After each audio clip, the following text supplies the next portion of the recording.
Oui, bonjour, nous nous retrouvons donc aujourd'hui pour un édito très spécial. C'est vrai que ça faisait très très longtemps que nous n'avions pas fait d'édito. Depuis que j'ai quitté RFI France 24, sachez qu'il y a une place qui m'est promise quand même. Dans ma site. Nous nous retrouvons donc pour la suite de l'édito du jour sur l'accident d'avion qui s'est passé dans la région de Marseille. C'est l'accident d'avion de la Lufthansa de Germanwings. Tout porte à croire que c'est le copilote qui a provoqué cet accident. Il y a un dossier en béton armé qui est en train de se préparer contre lui. On lui fait porter le chapeau, hein. Sachez que ce copilote est mort et donc on est en train de fabriquer des preuves aujourd'hui contre lui, hein. Donc tous les jours là, vous entendez que ça, il y a des informations qui vont dans tous les sens, hein. Ça y va, hein. Même on a sorti ses petits amis, tout ça. L'édito du jour, c'est l'accident d'avion de la Germanwings de Lufthansa et la catastrophe généralisée. Nous allons parler de tout ça évidemment. Donc pour la suite de l'édito du jour. Alors c'est vrai que cet accident d'avion s'est passé il y a plus d'une semaine maintenant, hein, puisque même j'irais il y a à peu près 2 semaines. Alors c'est vrai que très rapidement, le procureur de Marseille a accusé le copilote, hein. C'est la sardine qui bouge sur le port Marseille. Il a dit c'est une action volontaire. Alors, je vais vous expliquer quelque chose qui est très important. Quand il y a un avion, il y a un départ, il y a une arrivée. C'est important. Il y a un départ, il y a une arrivée. De l'accident d'avion de Lufthansa, Germanwings. Sachez que il faut savoir une chose. Cet avion partait de Barcelone. Et l'accident d'avion se passe à Marseille. Aujourd'hui, à l'heure actuelle, vous ne savez pas combien de temps l'avion a mis de Barcelone à Marseille, dans la région marseillaise. Voilà, puisqu'il s'effondre dans les Alpes de Haute-Provence.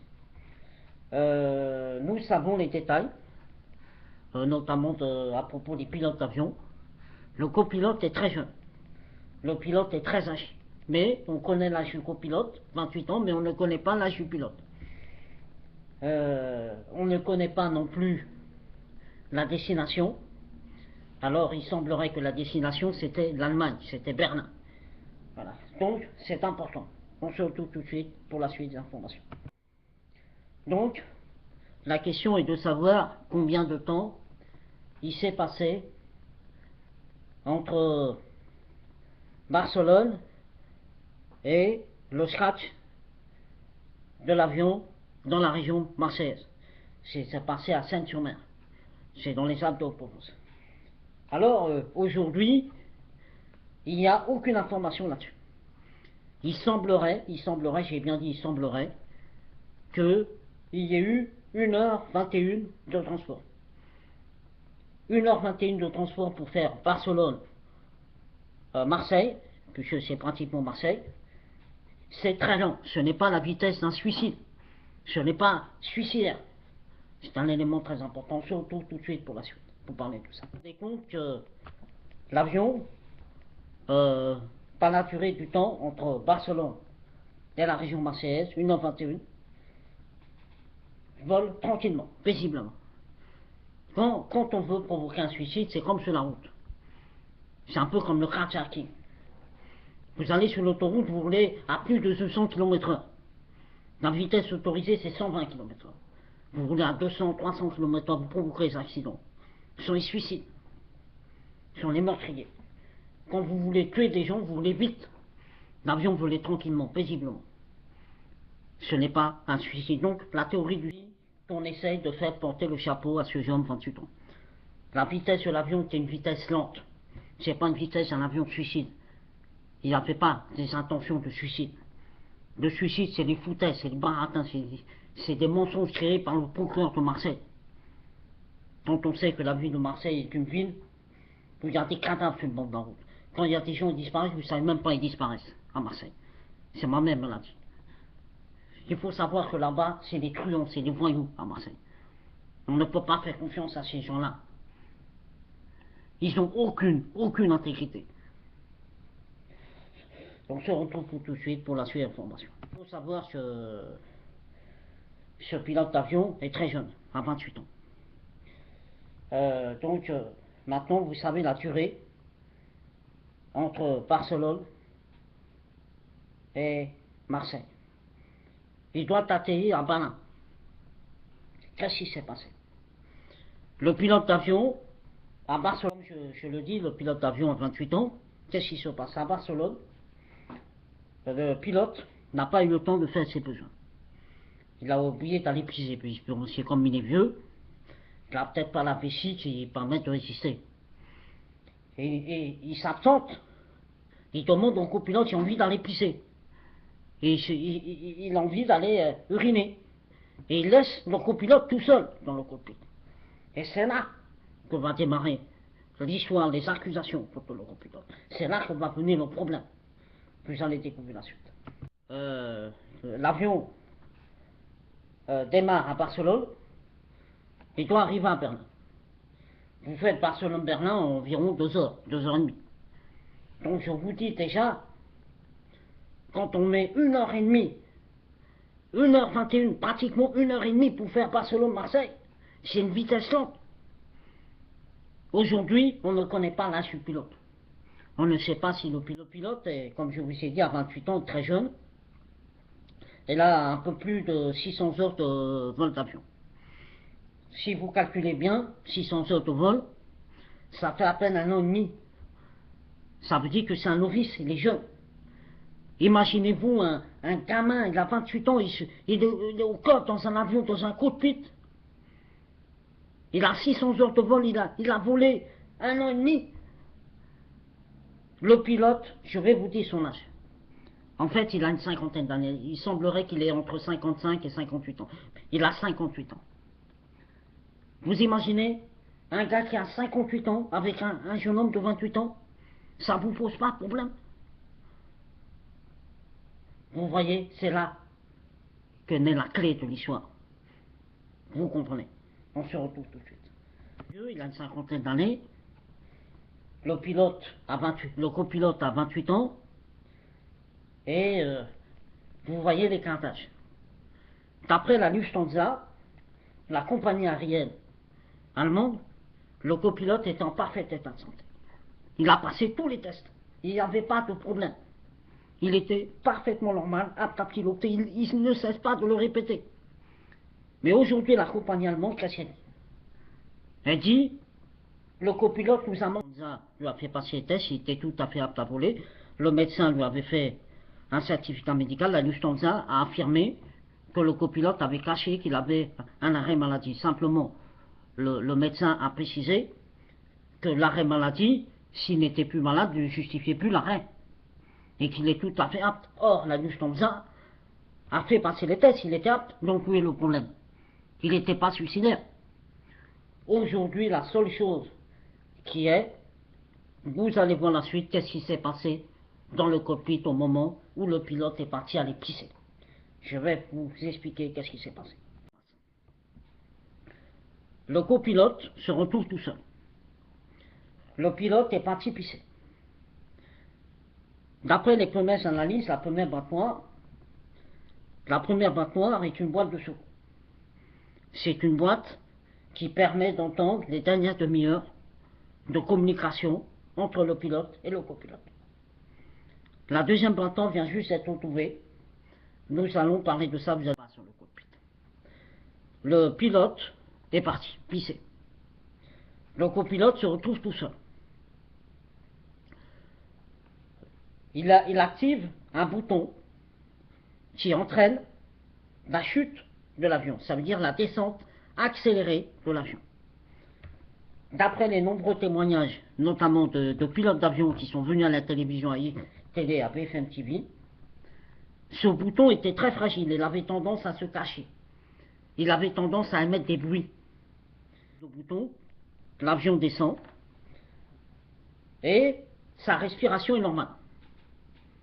À ce moment-là, il y a des appels, parce que l'avion descend à pleine vitesse. Il va s'effondrer sur le sol.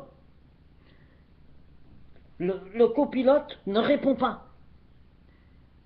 Donc, on ne justifie pas, on n'arrive pas à comprendre pourquoi il n'arrive pas à répondre. À ce moment-là, le pilote revient, il tombe tout seul, il ne répond pas. Donc visiblement, il y a un problème. Le pilote revient, il tambourine, il ne peut pas rentrer. Nous savons que le copilote a engagé, d'une façon intentionnelle, la descente d'un avion. Il n'avait pas le droit de le faire. Moi, je pense qu'il a agi comme un gamin, parce que c'est un petit jeune. Il a fait une bêtise. Et c'est vrai que je pense que la rupture d'anévrisme, c'est l'explication. Dû à la montée de pression, qui l'a bloqué, qui l'a empêché de parler, et qui n'empêche pas la respiration. Et il s'est battu contre lui-même. Et il ne pouvait pas répondre au pilote qui voulait rentrer. Ce n'était pas possible.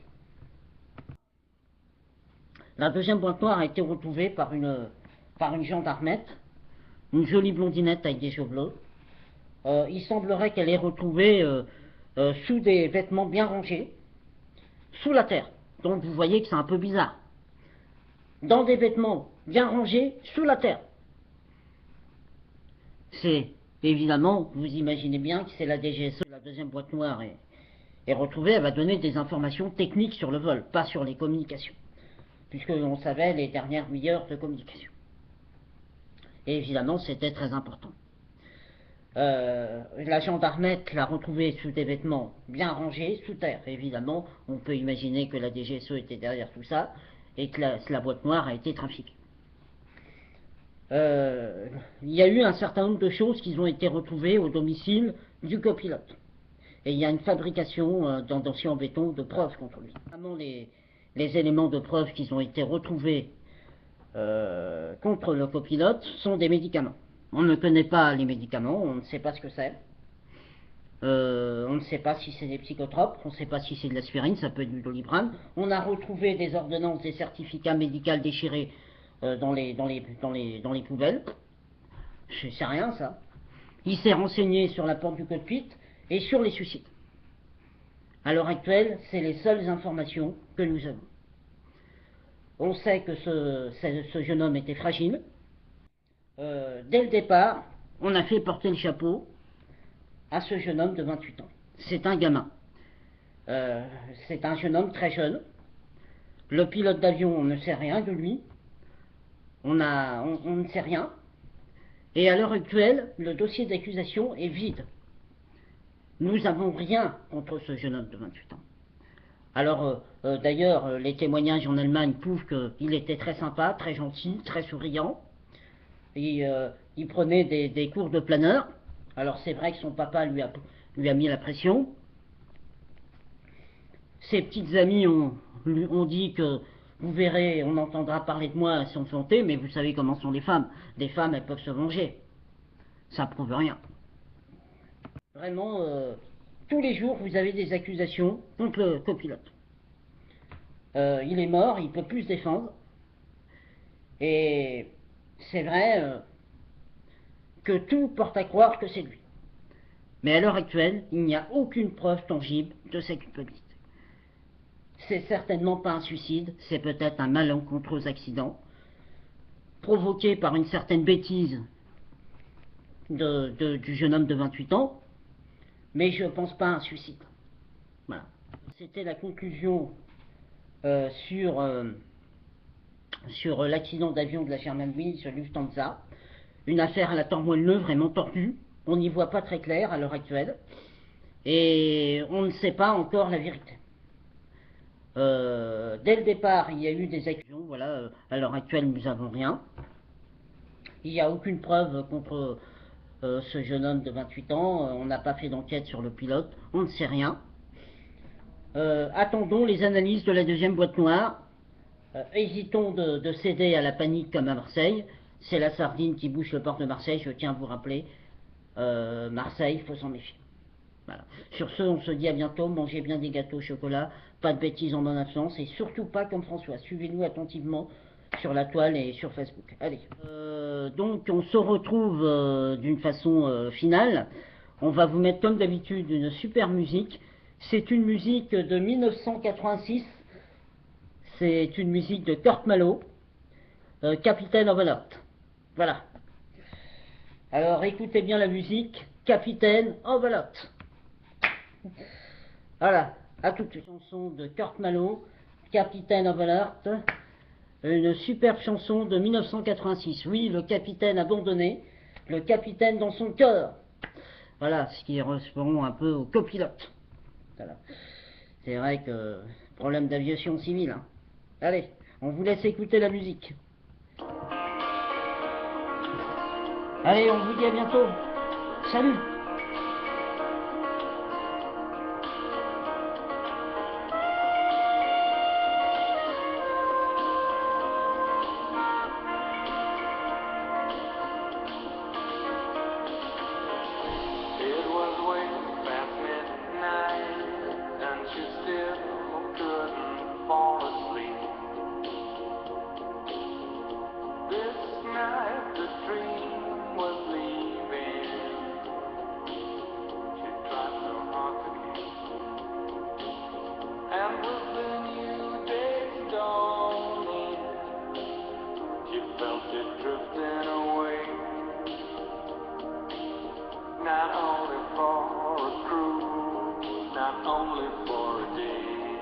Voilà, c'était la super musique de Kurt Malo, Capitaine of Alert. Une musique d'ambiance qui correspond bien à la situation. C'est vrai, on a tendance à plonger en ce moment. Un bon petit plongeon, ça résout les problèmes entre la France et l'Allemagne.